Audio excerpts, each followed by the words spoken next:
Do not give up Maui. Do not let them take your land. They are giving eviction notices to people whose houses didn't burn down. That shouldn't be legal. The court took time to write an eviction notice. I knew there was evil in this world, but Jesus Christ. The landlord had to go to the court, file a petition, and then manage to get that done in under a fucking week, and we can't get aid? Evict somebody?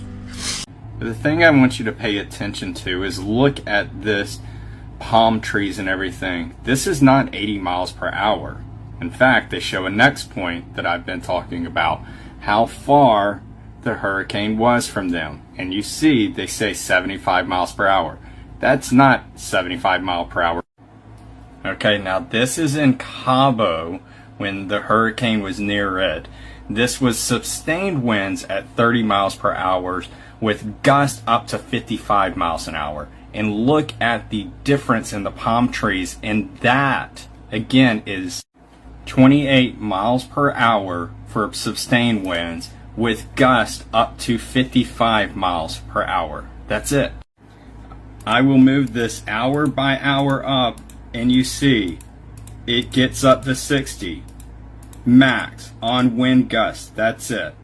I also want to point out, when this was a Hurricane 4, look how close it is to the land, and look what the wind speeds are. 13 miles per hour here, 15. That's all you're getting.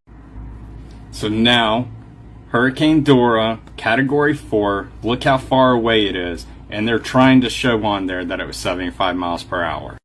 Sorry, but when you're showing videos like this and how far away Hurricane Dora was that day, that's why so many people are questioning what really happened to Hawaii.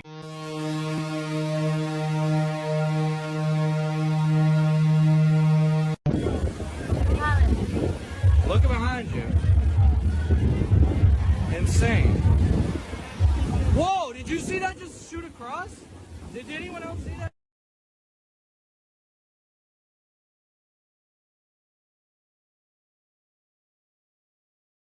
This was not a natural disaster.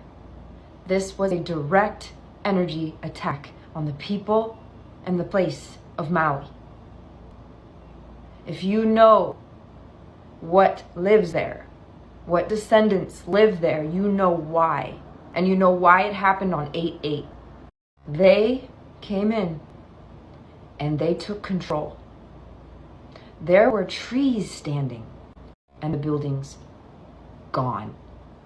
This system, this weather system, came in from the mountains, from the east. That does not happen. They were not telling people anything. They were not letting people in to help.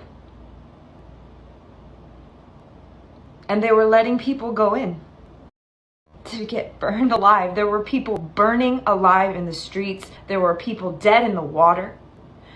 There were hundreds, if not thousands, of people that died. What they're telling you in the news is not true, and I lived it firsthand. I live on Maui. The media is lying and or covering up the extent of the damage and the death count. I personally know people that are telling me the death and destruction is way worse than we're being told. I am witnessing the cover-up by the media firsthand. Did you know that there are 2 sites in the U.S. that have these directed energy weapons? One is Nevada and the other is Maui. Let's start with this directed energy Air Force Maui optical and supercomputing AMOS site located on the island of Maui. May I quote from the website? Listen to this. Directed energy harnesses the power of the electromagnetic spectrum to enable airmen to effectively and affordably strike critical targets at the speed of light.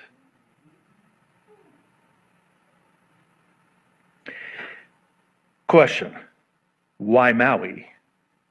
Answer, it's a new smart grid in Hawaii dubbed the, quote, Jump Smart Maui project. Needs to come through for our 50th state, and $24 billion for Ukraine should not be attached to our supplemental request. Today, I haven't had any money come in. I haven't had anybody call me back. I didn't have anything. I have no idea. I lost my house. I lost my car. I lost my animals. I mean, come on, man. We're not getting anything. Till today, I still didn't get my meds. I cannot get my meds yet. My medicine was all burnt in my house. My rent money was all burnt in my house. I have no money anymore. I think Joe Biden should take his $700 and get back on the fucking plane and go home. That's what I think.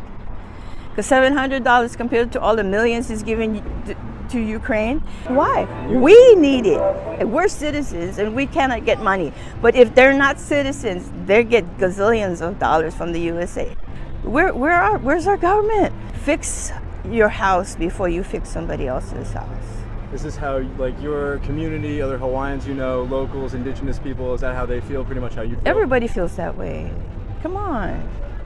That's why the local people stick together and we help our own people, because we know the outside people are not gonna do it. Hawaiians are also criticizing Biden for comparing almost losing his Corvette in a small kitchen fire to the catastrophic blaze that destroyed historic Lahaina town. We busted our ass, and this is what we get. Nobody called us. Our phones didn't work from 5 in the morning. The fire was not 10 o'clock when I went to work. The fire was still there. There was no water. Tell me if that's coincidence. No water, no warning. And everybody talking about the satellite city before the fire. Lahaina gonna be the first satellite city. Well, hey, Jeff Bezos, you got what you wanted. Oprah, you got what you wanted. And the guy who owns the nut, you got what you wanted. Fuck us all over. That's what happened. We need help in Lahaina. Who's gonna come now and ask us, can I pray for you, Auntie? Thank you. Can I help you with your paperwork? Because all we got so far was $700 and we don't know who to call or anything. It's culturally insensitive in that zone.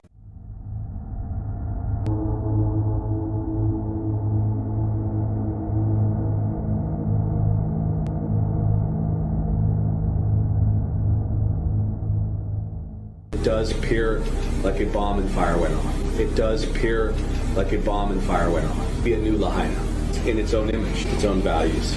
It's going to be billions of dollars. We're experiencing now an issue with the water supply. We're being told that the water is not safe to drink. It's also not safe after boiling, which is quite frightening. And we don't know how long that these restrictions are going to be lasting on the public. We're also hearing that the potable water being brought in by government officials is making people ill for whatever reason. They're experiencing fevers, chills, and other ailments from drinking this potable water that's been left.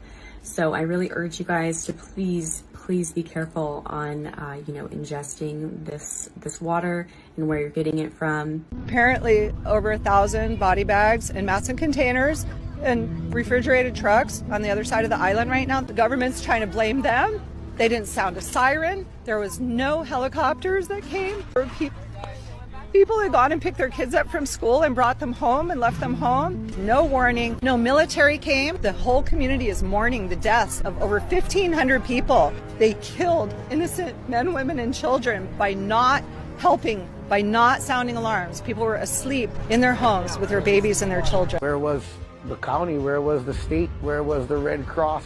There was no aid for the people there. First day, second day, third day, nobody shows up. By the fourth day, they open up the road. I come home, I say, great. And at the same time, they shut the road down again, stopping supplies from coming in. Somehow, the Red Cross put a stop on it.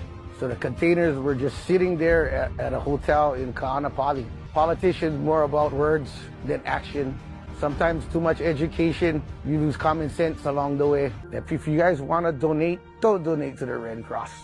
Don't donate to organizations out there that think they're going to help. If you want to see your money go to the people of Lahaina, the Hawaiians, the locals, and not to some politician's pocket, donate to the grassroots foundations of Lahaina. That's all I could hear was get out, get out, get out in my head. punched the screen part out. Flames and smoke came out of that window that I just jumped out of, and my whole house was consumed with flames. And all around me was, all I could see was fire and smoke and stuff, and it was so eerie. There was not a sound other than flames and cackling smoke, but in the eeriness, I felt I was in a Twilight Zone nightmare. We never thought during our lifetime that we would ever be in a position like this. It is like, it's like a nightmare. You know, we're in a nightmare. We lost everything. Everybody had hope. Somebody would have a home. You know, at least save one home. But nobody got saved. Everybody lost everything. Galliano Tiramani is the founder of Boxable, which are basically tiny homes that unfold in an instant to provide immediate shelter. Galliano tweeted, "I've reached out to every government contact I can think of to try and get our houses to Maui, but gotten no response. Boxable is prepared to divert 200 houses to Maui today. If anyone can help make that happen, email me." I'm sure plenty of you have seen these videos that have been coming out of Maui. A vehicle is literally melting onto the street. The aluminum is literally melting out of the vehicles, and the melting point for aluminum is 1220 degrees Fahrenheit. That's just crazy because, as you can see in this next video, none of the asphalt has melted along with this. And you would expect that to happen in fires that are reaching over 1220 degrees. And the melting point of asphalt is 343 degrees Fahrenheit. So make that make sense. So as a former funeral home owner and licensed funeral director for over 2 decades, I worked very extensively and closely with our local crematory. I was taught by that crematory that they need to cremate in between 2,000 and 3,000 degrees Fahrenheit. So the question is, how hot were those fires to be able to incinerate or cremate human remains? We know that it was at a higher level than 1,500 to 2,500 because it melted the rims on the vehicles. Why are there no bodies in the cars? The government withholding every single one of our donations because we are not a part of FEMA and Red Cross. So none of this is eligible for giving out. Tell me why. I have no freaking clue. Another question, are all of the deceased indigenous people? Did they actually wipe out entire generations so that they can't claim their own land? Let's recap. They burnt down people's homes and land, so their homes were basically stolen. People were evicted from their own property. People were trapped in the fire purposely. The water to fight the fire was also turned off. Children are still missing. Food and water for the victims was being withheld. Victims, along with the rest of the world, are still being lied to. Mainstream media is starting to publish articles like this one, which says, in deadly Maui fires, many had no warning and no way out. Those who dodged barricades survived. As flames tore through a West Maui neighborhood, car after car of fleeing residents headed for the only paved road out of town in a desperate race for safety. And car after car was turned back toward the rapidly spreading wildfire by a barricade blocking access to Highway 30. One family swerved around the barricade and was safe in a nearby town 48 minutes later. Another drove their four-wheel drive car down a dirt road to escape. A key takeaway is that only those who disobeyed survived. What really stuck out the most in this article was this. Many of the survivors are angry and haunted by the thought that just a few minutes of notice could have saved many lives. We needed like 10 more minutes and we could have saved a lot of kids if we just had like a 10 or 15 minute warning. Matt Walsh commented after seeing this story saying, just to review, the local government in Maui didn't use the sirens to alert residents to the fire, didn't allow access to water to put out the fire, and blocked the only exits out of town. This is one of the greatest scandals in American history. Many people should be in prison. Even Elon Musk himself chimed in, saying they should be prosecuted if there's any justice in this world. Cernovich tweeted, "Man, this is hard to read for anyone, especially if you have kids. DEI and other ESG mandated policies killed. There are multiple ways Maui ends differently.